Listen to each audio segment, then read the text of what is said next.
The most exciting part of my future career as a human resource professional will be the opportunity to interact with changing technology from a recruiting standpoint. When I conducted my first job search many years ago, it involved a lot of footwork and manually typing and mailing out resumes. By the time I started recruiting employees in my first management role, it was a similarly tedious process. I was sifting through stacks of applications and resumes and finding out very little about applicants until I brought them in for an interview.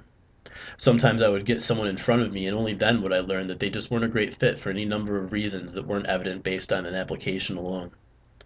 All that has changed very drastically. When I start my next recruiting project, there will be no more sheaves of paper to dig through, looking for the right candidate. Online application processes will eliminate that, as well as many other tedious practices that were once the only way of doing things. I won't have to troll every single job fair at every school, hoping to connect with future employees. The internet and social media will take care of a lot of that for me. And speaking of which, I'll be able to take a look at who I'm thinking about hiring before I even call them in for an interview.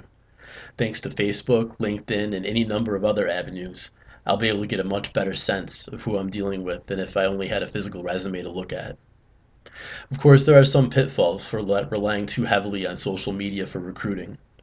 The Society for Human Resource Management tells us that there is a concern about potential adverse impact on those who are economically less advantaged, which may correlate with certain racial and ethnic groups. For this reason, it will be in my best interest to continue to get involved with the communities in which I work. This means that I'll continue to organize or participate in job fairs and other events targeting people in search of careers.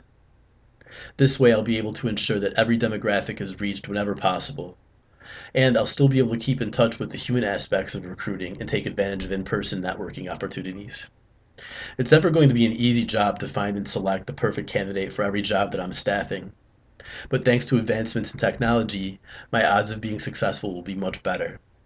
And that's good news for me as the hiring manager, as well as anyone out there with the right qualifications for the job I'm trying to fill.